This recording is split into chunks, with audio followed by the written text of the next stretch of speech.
You already know what to do. Deep down, you know because your intuition is speaking to you all the time. So, what's stopping you from acting on that inner guidance? It's one of two things. Either you're not skilled at listening to the voice of your intuition, or you're absolutely terrified of what you're hearing, so you subconsciously block your gut feelings. So, the real question for most of us is not, what's my intuition telling me to do? Rather, the question is, how can I get out of my own way so that the difference between fear and intuition becomes obvious? I'm Nina Hirlaender, Franciscan sister, spiritual director, and founder of Dancing Spirit Tours. It wasn't that long ago that I lacked the self-awareness and inner freedom to focus on growing my relationship with God. Fast forward past a lot of suffering and lessons learned, I now have a spirituality that gives me more joy, meaning, and connection than I ever thought possible. I created the Holy Rebels podcast to help you forge a direct personal bond with God that will empower you to become the most effective and loving version of yourself. When you expand your understanding of ultimate reality, you are walking the path of saints and mystics. Living a mystical life, you'll find yourself transforming in a myriad of positive and grounded ways that are so comprehensive and amazing, they're almost unbelievable. If you thirst for truth, purpose, and joy, you're in the right place, my friend. Let's get started. There's so much advice out there about how to follow your intuition, but I find that most of it is helpful only to a certain extent. There's a tipping point where we've figured out what to do, but instead of following through and taking action, we decide it's too difficult or risky, and we run the other way. Sound familiar?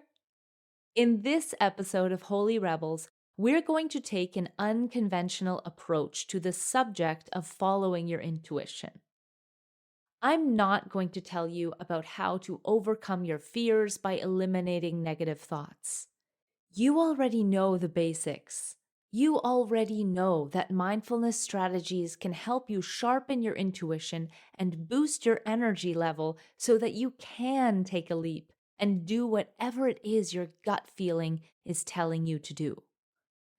This conversation is more about the anatomy of intuition and what to do when it feels too overwhelming or just too risky to go in the direction that your inner compass is pointing you. If following your intuition were simple, we'd all be as skilled as responding to our intuitive inclinations as we are to reacting to our five senses. When we feel cold, we put on a jacket. When we're thirsty, we drink water. When it's dark, we turn on a light. Wouldn't it be nice if following your intuition were as natural as that? Unfortunately, it's a difficult process because our intuition offers us suggestions based on our values. But most of us don't understand our values to their full extent. So we find ourselves acting in ways opposite and investing our time in projects, people, and goals that we don't believe in. How do you trust your gut when the prospect of following your dreams means giving up the very security that you depend on? How can you hear your intuition clearly when anxious thoughts are raging like someone just kicked a beehive in your head? How do you gather the courage when following your intuition has massive consequences in your life, like leaving a marriage or starting a business? Following your intuition is not a momentary decision making strategy. No, it's a lifestyle. If you want to live a spiritually enriching and purposeful life, you need a robust internal system to digest and apply your intuitive guidance. I know that you want to live an inspired and fulfilling life where you feel excited to wake up in the morning and seize new opportunities that come your way with the changing circumstances of life. If you want that, you need to become a congruent human being. Being a congruent human being means that your sense of self esteem is rooted in personal integrity. You don't need to prove your self worth. Your intuitive guidance works in harmony with and not in opposition to your intellectual and emotional resources. You are someone highly attuned and respectful of the energetic feedback that is constantly being channeled through your biological channels. You seek truth rather than fear it. You live the truth of who you are. This is what it means to follow your intuition and to be a congruent human being. Intuition is part of a powerful inner compass for navigating life. And yes, your inner knowing can guide you to do the right thing, to find creative solutions, to make wise choices. But it's also the foundation of living a spiritual life because it not only helps you in your external circumstances, but it also contributes to your overall well being and trust in yourself.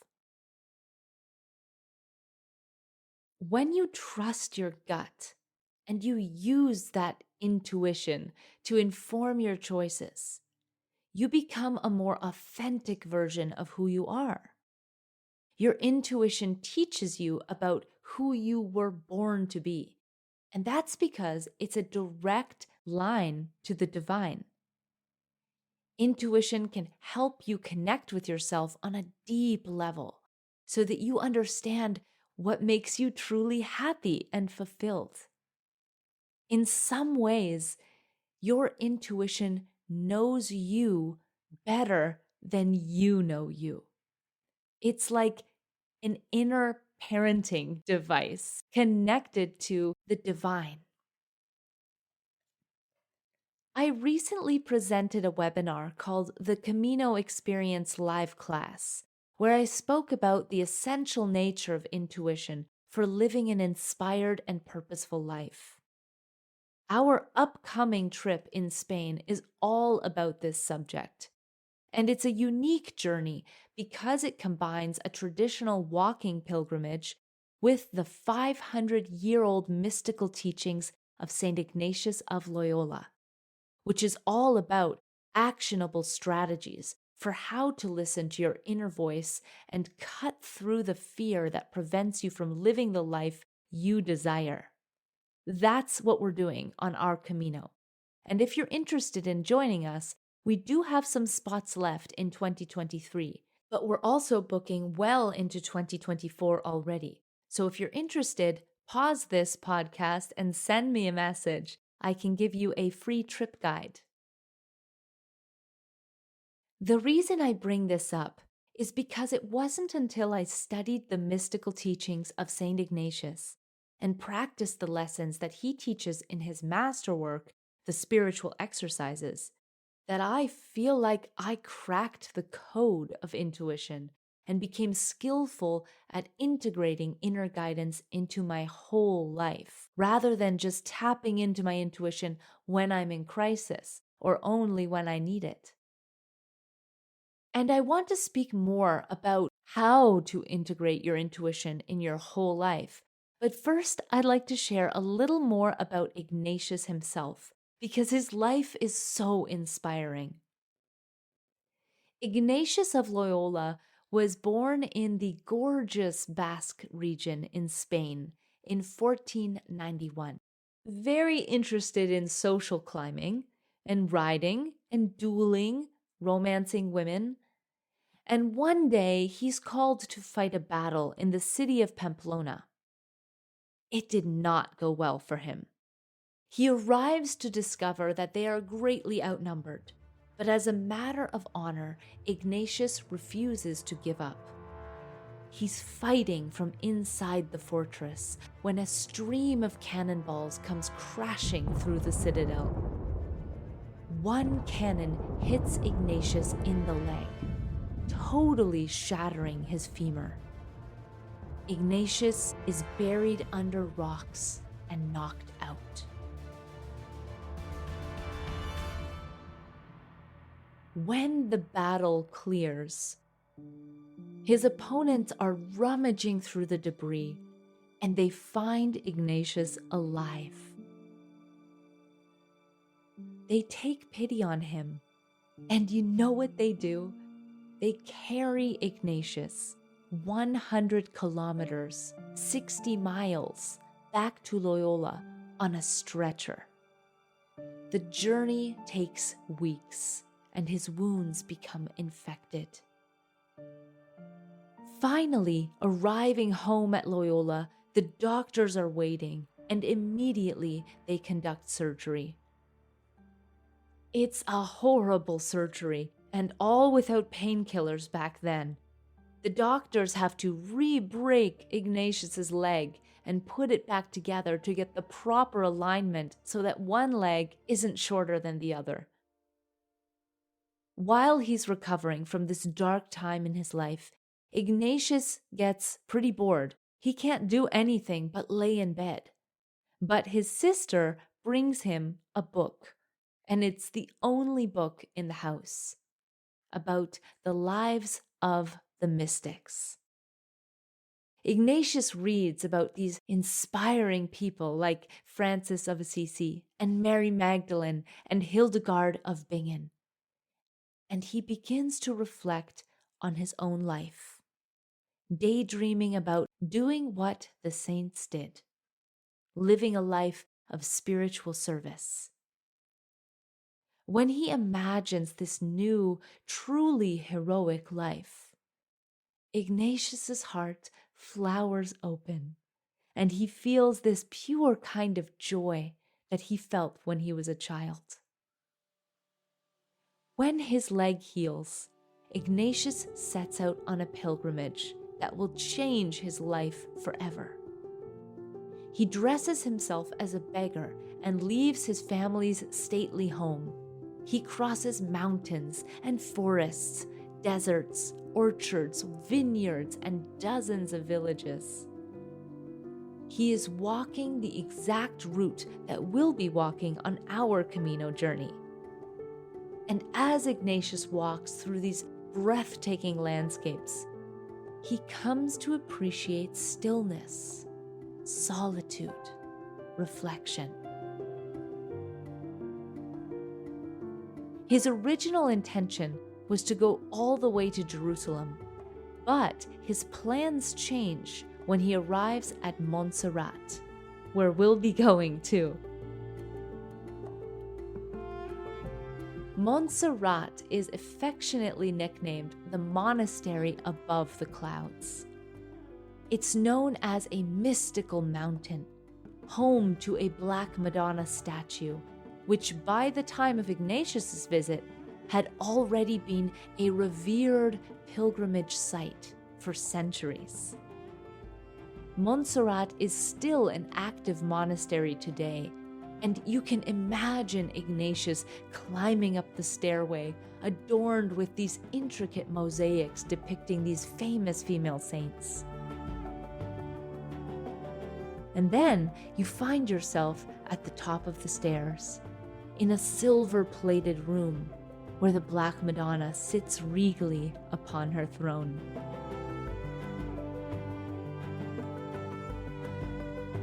This is exactly what you can experience when you go there today, and it's exactly what Ignatius saw.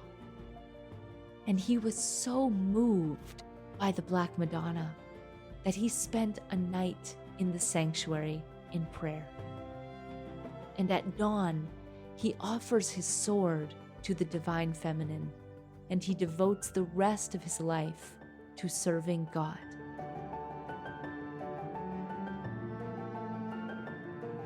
His visit to Montserrat changes him. Ignatius retreats to a cave beside a river near Manresa, and he lives there for 10 months, spending hours every day in solitary prayer and having these ecstatic mystical visions. Today, there's an ornate Baroque church that's built around this cave. And when you sit here in silent prayer, you can almost feel the heartbeat of the earth because you're surrounded by layers and layers of rocks. And this is where Ignatius writes what he calls the spiritual exercises, which is a series of practices and meditations that track the interior movements of your soul and guide your intuition. One of the key things that I've learned from studying the spiritual exercises over the years and spending time in this cave in Manresa is that we are much better at hearing our intuition than we give ourselves credit for. The problem isn't that we don't know what our intuition is saying. The problem is that we neglect to respond because we think it's optional, but it's not. Your intuition is part of who you are. And when you ignore your inner guidance and rely instead exclusively on external sources, you're neglecting a part of yourself. We're all born with intuition, but the problem is you may not know how to read it and translate it into action. Because intuition gives you a sense of the outcome, but it doesn't provide you with a blueprint for how to create change or implement strategies. And that is precisely why it's hard to trust intuitive guidance. It's because it's raw, it's unprocessed, it's just a gut knowing. But you do have another innate tool, a more precise one, to help you follow your intuition. Do you know what it is? It's discernment. Intuition is like the raw gut feeling.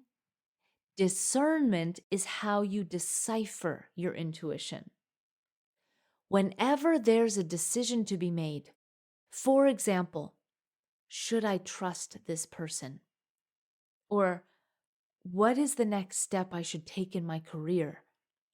Or should I end this relationship or keep investing in it? How do I parent in this moment?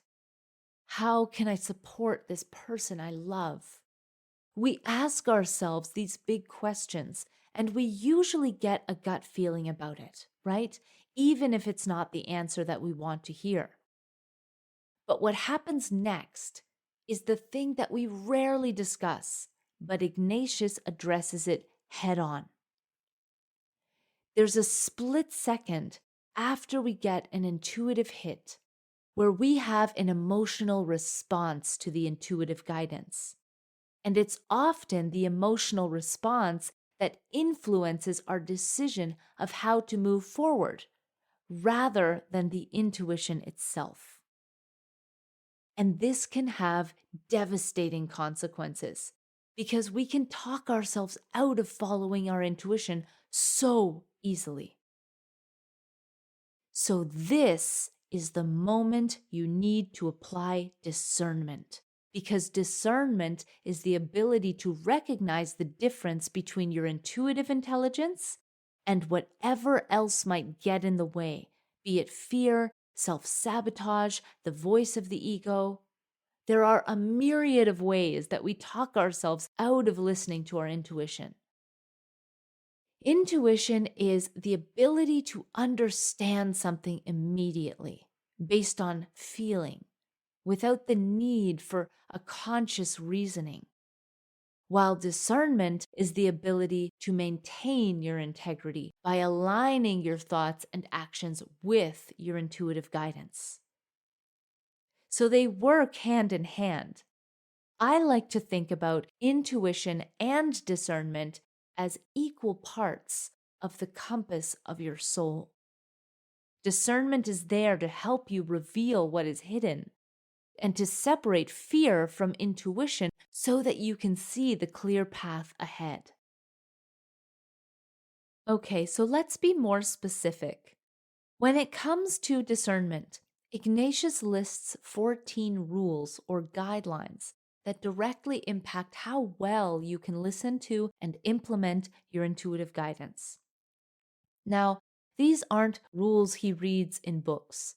Ignatius discovered this wisdom for himself. He had a very hard life, especially at the beginning. And when he went into that cave to meditate, he went into this inner battle with himself, fear versus intuition. Because he lived these rules himself, they're practical, they're applicable to life. And this is why I find them so helpful. I'd like to share one of the 14 guidelines with you. This one is called Touching the Holy, or Spiritual Consolation. To best describe spiritual consolation, I'd like to read a passage from the journal of Raissa Maritain, who was the wife of the French poet and philosopher Jacques Maritain.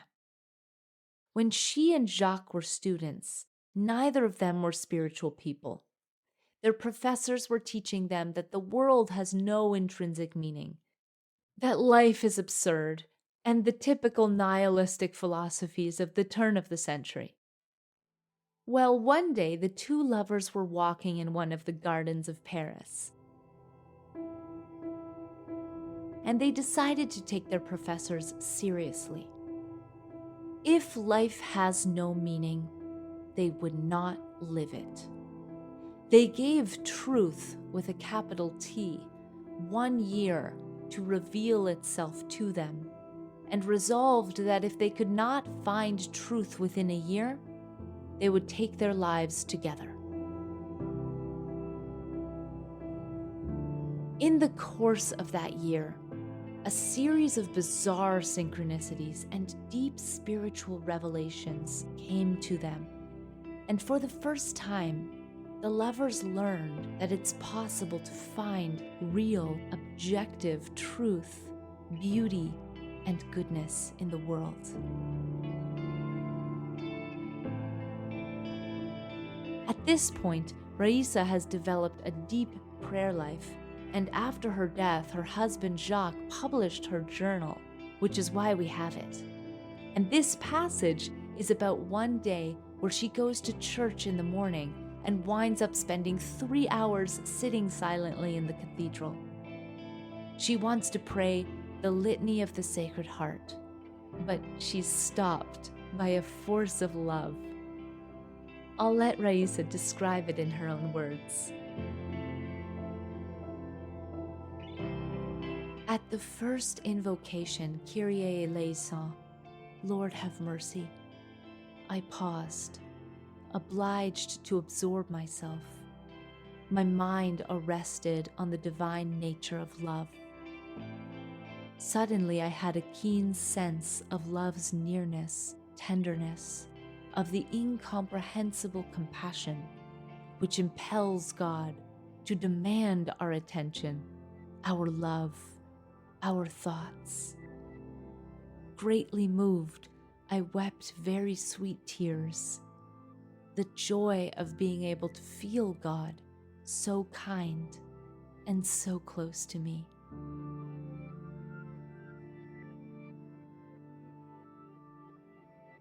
Raissa's experience is what it means to touch the holy. And I'm sure you've had experiences like this, where your heart overflows with simple joy. You feel light and free, Your eyes might fill with tears, pure thankfulness for the beautiful mystery of being alive. Moments that touch the holy are strengthening, nurturing, and filled with hope and energy for the future.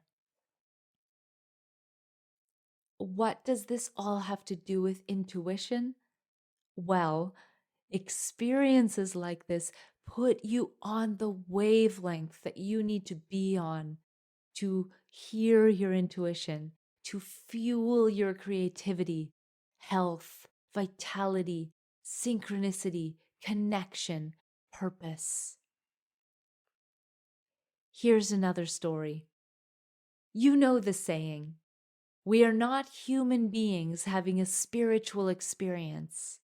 We are spiritual beings having a human experience. It was first uttered by Pierre Teilhard de Chardin, a student of the mystical teachings of St. Ignatius. It was the 1930s, and Pierre was on a paleontology assignment in China. Early one morning, he decides to climb a mountain at the crack of dawn. He arrives at the top in the darkness, huffing and puffing. Just in time, he sees the honey-warm sunlight sparkle over the horizon. Wow! Pierre is startled by the beauty of how the light spills over the hills and migrates across the valley below him, illuminating the fields and saturating them in yellow hues. He watches the sunlight slide along the landscape towards him. As he watches, it seems to him that God is unveiling a great masterpiece, and that the beauty of spirit is taking form in nature. The light glides closer and closer until it reaches Pierre and kisses his face. And in that moment, Pierre feels his whole physical being embraced by the divine.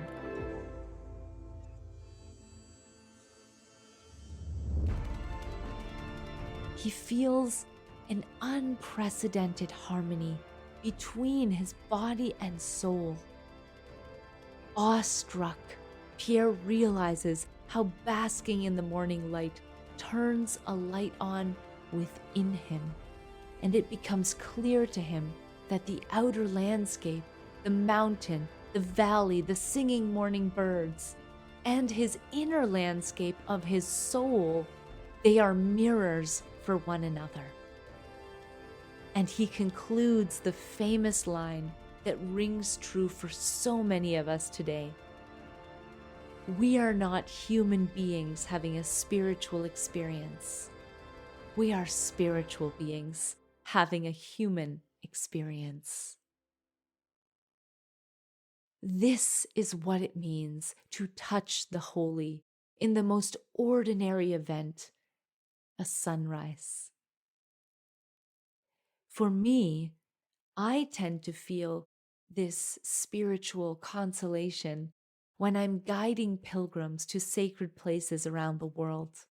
And I'm privileged to witness the spiritual sparks just flying, watching people scribble fiercely in their journals after having a mystical lesson that inspired an aha moment for them.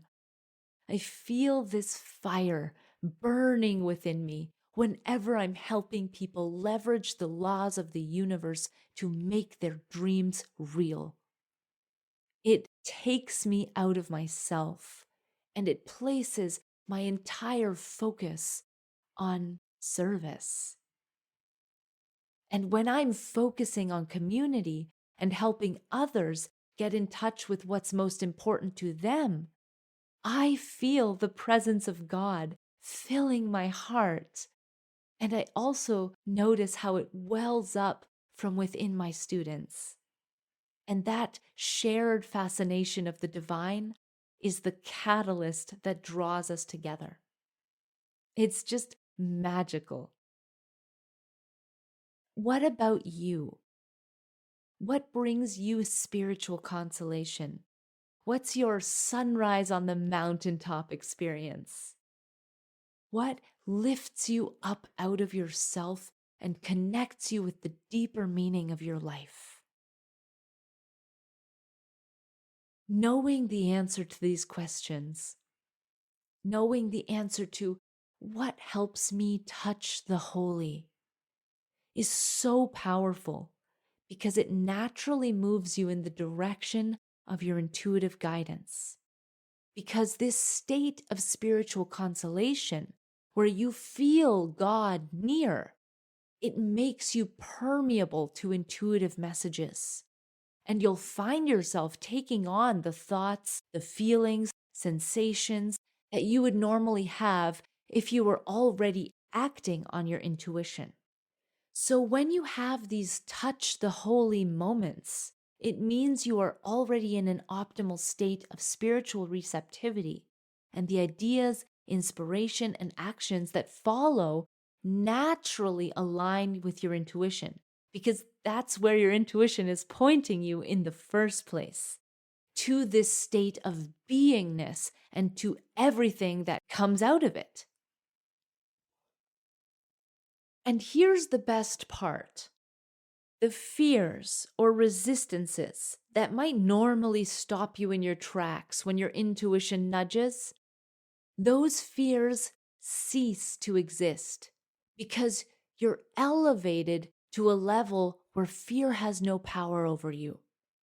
Fear and spiritual consolation cannot coexist. Fear is a funny thing. It might be as old as life on earth. It's so fundamental.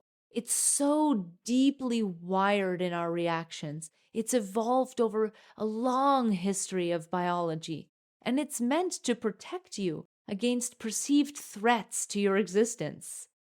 Fear triggers a part of the brain called the amygdala, and it activates your motor functions for fight or flight. Your intuition, on the other hand, functions on a completely different level. An experience of touch the holy or spiritual consolation will activate your parasympathetic nervous system, which is literally the opposite of fight or flight. The parasympathetic nervous system is nicknamed rest and digest because it relaxes you. It supports the life-sustaining processes within you, like hormonal regulation and sleep and your heart rate. And because we have these two totally different functions between fear and intuition, it's critical for you to understand how your physical biology relates to your spiritual anatomy. As Teilhard says, we are not human beings having a spiritual experience. We are spiritual beings having a human experience. So create the conditions that cultivate an environment where you feel embraced by the divine. Because only then will your body feel safe enough to allow itself to trust your intuition. Touch the holy, and you'll bolster your ability to discern the internal battle between fear and intuition in real time. Let's be clear about something. Spiritual consolation is not the same as simply feeling good. To understand the difference, you have to notice the direction of your attention when you have a sacred experience. The feel-good factor is intrinsically focused on yourself, while a genuine spiritual consolation focuses on God. It's when your heart and your mind are drawn out of yourself. This can happen even in the most chaotic circumstances that you'd normally regard as negative. As an example, let's say there's a woman walking down a corridor in the hospital, her heart heavy from a doctor's appointment. She sees a serene painting of a beach on the wall, and for an unknown reason, her heart lifts up, knowing that God is with her. And just the beginning of a tear comes to her eye. It's a beautiful experience of touching the holy. And in the warmth of her soul, the woman knows that the love of God is with her, no matter what the outcome of those doctor's tests. And all her tension melts away. In this example, it's not a typical feel-good moment, but clearly there is spiritual consolation. To touch the holy is a signal that our hearts, at least for that one moment, are beating in harmony with the heart of God. Like Teilhard de Chardin being kissed by the sunrise on the mountaintop. Consolation is the experience of this deep connectedness to God, and it fills our being with a sense of peace and joy. The epicenter of this experience lies in the divine and not within ourselves. And because of that, you cannot be afraid when you know you are protected no matter what. You cannot be afraid when you're in this safe embrace, God's embrace. And you can use your discernment to define what it is your intuition is asking of you in this moment when you are most clear. Just like Ignatius, when he was bedridden and recovering from surgery, you too can give yourself that spaciousness to define what it is that you want and to get real about where you are now. Intuition and discernment are innate spiritual gifts meant to guide you to becoming the person who you were born to be, the person you're growing into already. Your job is to simply align yourself, your mind, your heart, your words, your actions. Become a congruent human being. Discernment also means that you ask yourself hard questions about your environment and your habits. What supports your spiritual growth and what diminishes it? Consider what type of environment is being created by how you organize your home, where you go to socialize, how different environments affect you. Consider what you put out into the world. How do you communicate with your loved ones? What type of music do you listen to? What news channels do you watch? Discern your fitness schedule, your screen time habits, how much water you drink in a day. Now, you don't have to be a perfectionist. You don't even have to change anything if you don't want to. It's just about being aware that if you are habitually immersing yourself in stress, in anxiety, in negativity, of course it will impact your ability to touch the holy and to be receptive to spiritual consolation, which in turn has a direct impact on whether you can hear your intuition. Discernment is the foundation of understanding what your intuition is telling you, and it creates the stability in the divine that you need to take those risks in life. So it's important to remember that discernment and intuition are not reserved for spiritually gifted people. It's not a supernatural phenomena. It's a part of your innate energetic circuitry. But of course, it's impossible to follow your intuition when you don't practice discernment in equal measure. And that's why some people think it doesn't come to them naturally. It's just that they don't have the skill set. They don't practice discernment. When it comes down to it, you already know what it is that you need to do in order to create an environment that will support you to make those bold choices your inner guidance is urging you to make. I think most of us underestimate how vulnerable we are to our environment. That's why we don't give ourselves the proper care, and then we wonder why we can't hear our intuition. Start with discernment. It will help you close the gap between where you are now and where you want to be. And slowly, you'll make the shifts that will nudge you in the right direction. And then you can easily act on your wilder intuitive guidance, making breakthrough choices beyond what's predictable, choices that totally free you into a whole new quality of life and forge a stronger relationship with God. Not only does discernment line you up with major life decisions like who to marry and which house to buy, but it also impacts mundane decisions that are seemingly irrelevant, like where to go for lunch. But if you're in tune with your discernment, you will find yourself led to divine appointments and intuition more often. And what I mean by that is that you just so happen to be in the right place at the right time. You missed that bus, which happened to crash that day. You were off sick the day something serious happened at work. Or you took a wrong turn and you walked right into someone who you were meant to meet so you could provide them with encouragement, or they blessed you in some way.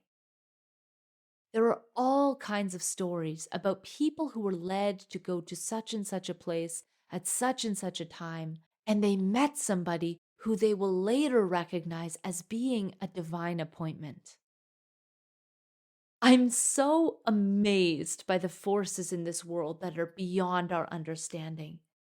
And the fact is, there are powers within us that we have yet to harness or even acknowledge how powerful we are. Again, it reminds me of Teilhard de Chardin.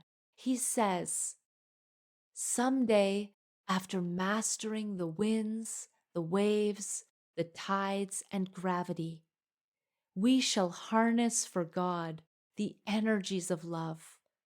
And then, for a second time in the history of the world, humankind will have discovered fire."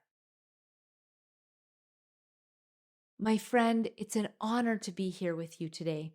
You have no idea how much it means to me to connect with you soul to soul. In closing, I'd like to share a poem with you by Mary Oliver. But before I do, I just want to remind you that if you want to walk the Camino with us this summer or in 2024, please email me, nina@dancingspirittours.com, and I'd be happy to send you a free trip guide with the detailed daily schedule and our spiritual curriculum outline. The Camino experience has proven to be our most popular pilgrimage yet. We only have a couple spots left this May and this June, and we only have 3 rooms left in 2024. So if you want a truly profound Camino experience that marries the inner pilgrimage with the outer journey, email me and request a free trip guide. Okay, here's our closing poem by Mary Oliver. I chose this one because it reminds me that intuition prompts us to pay attention, while discernment helps us tune in and navigate guidance. Both intuition and discernment are innate powers. You're born with the capacity to strengthen these spiritual muscles. My friend, if you take one thing away from today's episode, let it be this: relish in experiences that touch the holy. Use discernment to cultivate an environment that truly nourishes your well-being, and you will find yourself effortlessly following your intuition and living your most beautiful life. This is Wild Geese by Mary Oliver. You do not have to be good. You do not have to walk on your knees for 100 miles through the desert repenting. You only have to let the soft animal of your body love what it loves. Tell me about despair, yours, and I will tell you mine. Meanwhile, the world goes on. Meanwhile, the sun and the clear pebbles of the rain are moving across the landscapes, over the prairies and the deep trees, the mountains and the rivers. Meanwhile, the wild geese, high in the clean blue air, are heading home again. Whoever you are, no matter how lonely, the world offers itself to your imagination, calls to you like the wild geese, harsh and exciting, over and over, announcing your place in the family of things. My friend, thank you so much for listening. I'll see you next time on the Holy Rebels podcast.